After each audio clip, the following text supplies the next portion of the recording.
Hey, I'm Meredith, and I'm a new mum to a beautiful 4-month-old daughter called Hope, who means the world to me. She arrived at a time when I was feeling incredibly vulnerable and in need of support. It's been 8 months since I lost my husband, John. We had been married for almost 2 years, and he was truly the love of my life.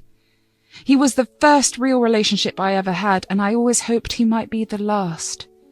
He will always have a special place in my heart. I was well into the end of my second trimester, and everything seemed to be going smoothly. John and I were over the moon excited about our upcoming baby. It felt like our family was finally getting that one missing puzzle piece. But then, tragedy struck, and John was taken from me in a car accident. Having to identify his body was a gut-wrenching experience, and I felt like my world had crumbled. I fell into a deep depression, and it felt like I had hit rock bottom. My parents, who lived in another part of the state, rushed over to support me as much as they could. They stayed with me for as long as possible. Then my best friend Vicky stepped up to help me through this incredibly tough time. They became my lifelines after John's passing.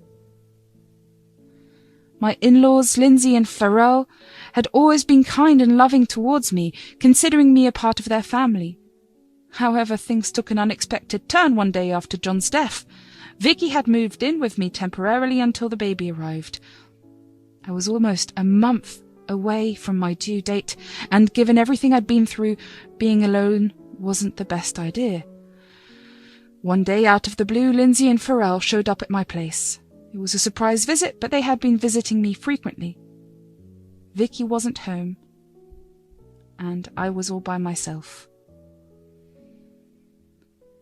Hey, Meredith, it's us. Hello, guys. How are you? Honey, we are holding up. Where's Vicky? She's out grabbing groceries, peanut butter and pickles, cravings, you know. Oh, I remember those strange cravings. Pregnancy does funny things to you. Thanks for coming over. I miss John so much. But having you guys here helps. I just feel closer to him. You were everything to him, Meredith. We are here for you. And soon you'll have your little one here. Speaking of which, how are the preparations for the baby going? Vicky has been a huge help. The nursery is ready, and we're just counting down the days now. John would have been so happy. I wish he could be here for this. Speaking of the future, there's something we'd like to discuss with you. Sure, what's up? Well, you know, there might be some money that you used to belong to John. Okay, go on. What about it? We actually need that money now. Wait, what? Why? See, that money was sort of ours to begin with. We put it into John's upbringing and his education. Seriously? And now you want it back? But that money is for me and my baby. Let me explain it. John might not have mentioned it, but we see that money as something we invested in him. We even paid half of his college tuition as his birthday present. We raised him and supported his education. It was a present. You shouldn't have expected to get it back, right? Anyway, I'm pregnant, not working, and I need that money for the baby. We need the money to take care of things at our house too, you know. And I would have loved to help you, but the truth is, I will be raising this child as a single mother. I've got my own financial responsibilities to handle. I really need that money now more than ever. You're being selfish and greedy. I bet you're secretly relieved that John is gone, so you can have all the money for yourself. You are pretending to be all concerned about your baby, but God knows what you are going to do with it. How could you even say something like that? We got our answer. I couldn't hold back the tears. I was utterly stunned by their behaviour. 2 years of marriage, and this is how they treated me just because I refused to give them the money that legally belonged to me after John's death, especially when I was pregnant. It was unbelievable, and their words hurt me. I would never wish someone bad upon John. I decided that I didn't want Pharrell and Lindsay anywhere near me. When Vicky returned, I told her about everything that had happened. She agreed with me. With Pharrell and Lindsay out of the picture, It was just Vicky, my parents, and me looking out for each other and my upcoming child. It was a really rough time. In the final stretch of my pregnancy, my mum came to stay with me. She's a devout woman and suggested we go to church one Sunday morning to pray for the baby's well-being. I agreed, so off we went. As we stepped into the sacred space, guess who we bumped into? Pharrell, of all people. He was volunteering at the church.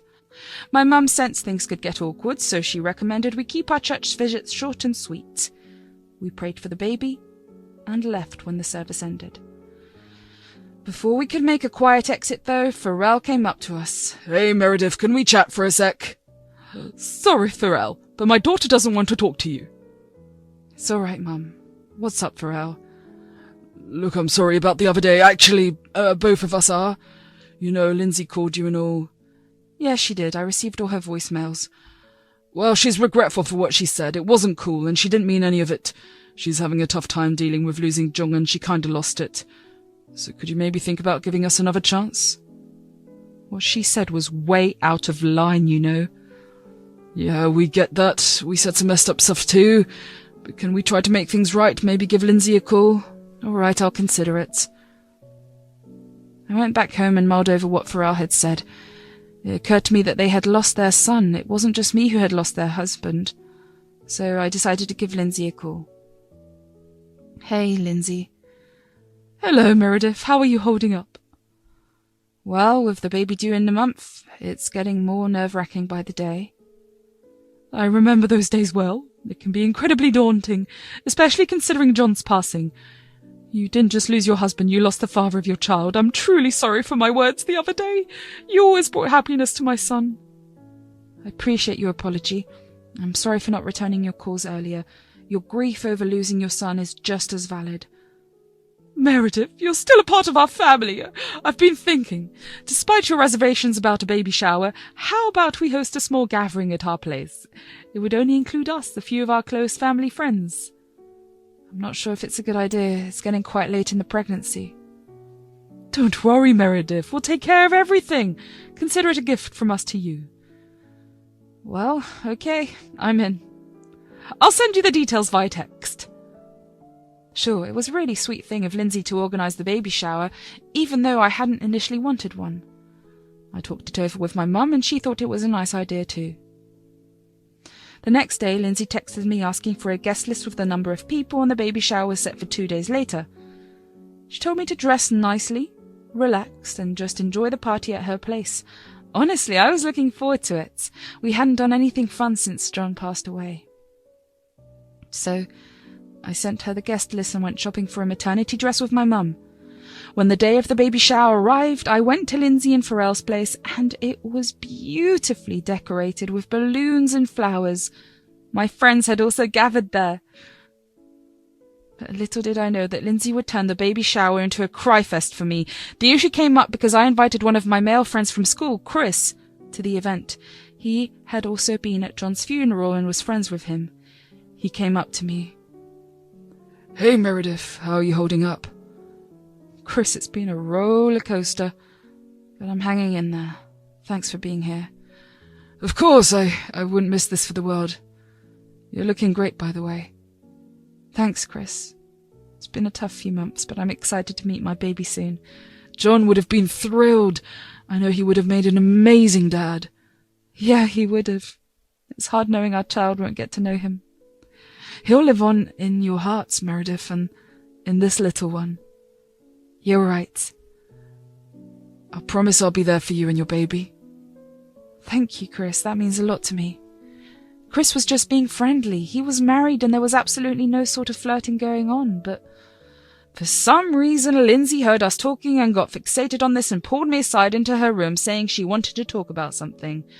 I can't believe you're throwing yourself at Chris like that when he's clearly into you. What do you even mean? Do you think I haven't noticed? It's been 8 months since we lost John. How can you even think of this? Chris is just a friend. He was even friends with John. And now he's chatting you up. What a great friend, huh? He has a wife. And you have the baby of your dead husband in your belly. That isn't stopping you. What? First you take our money and now you're disrespecting our dead son. I feel so sorry for him. You don't know what it's like losing a child, but I hope you do. Do you even hear yourself? You better keep your little one away from me. I quickly wiped my tears away and decided to bail from the baby shower without making a scene. Leaving Lindsay's place, I felt a mix of sadness and betrayal. Seriously, how could she say those things about me and my baby? It was like she had turned into a monster. I was terrified of her. My mum, who could tell something was up from my face, came over all worried a few days later. She wanted to know what happened at the baby shower and why I did leave so early. I did not want to spill the ugly details, so I just said, it's the pregnancy hormones, Mum, I'm all right. But deep inside, I was far from all right. The argument had really shaken me. I decided to keep all the hurt and nonsense to myself. A week later, Lindsay's name popped up on my phone. I couldn't help but feel anxious. After what went down at the baby shower, I had no idea what Lindsay could want now. It was a text.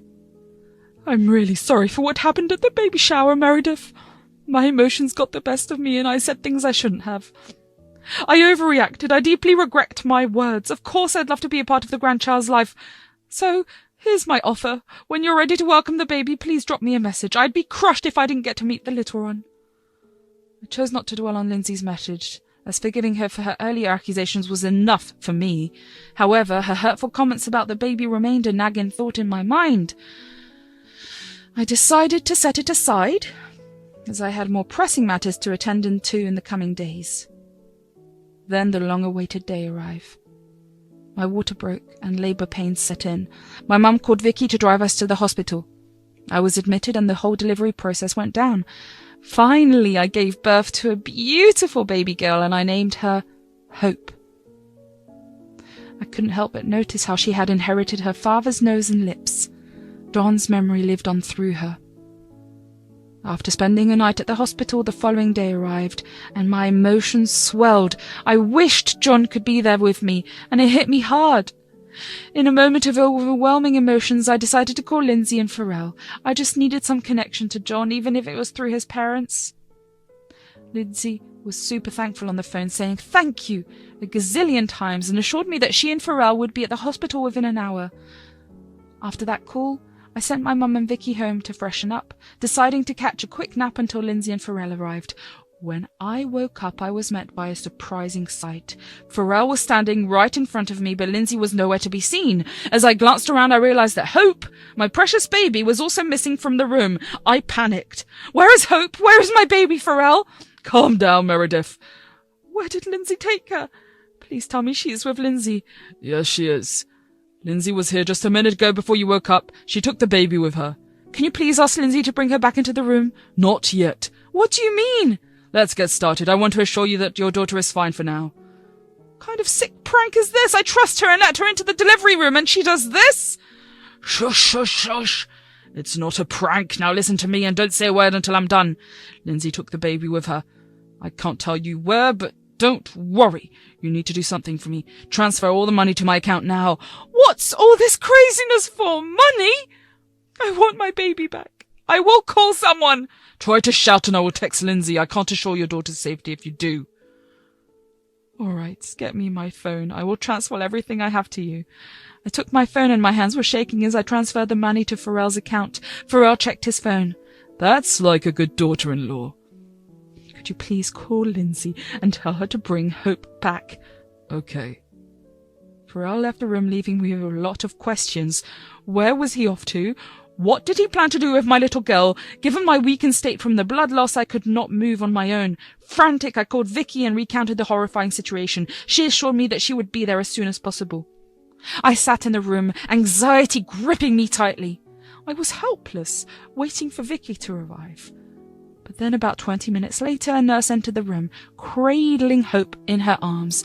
Relief washed over me as I was finally reunited with my baby girl. Wait, where was she? Is she okay? Don't you know?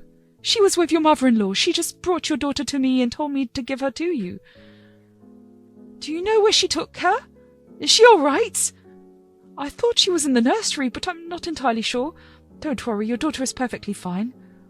Oh, can I have her now? Of course. I held my precious baby girl close, feeling a wave of relief wash over me.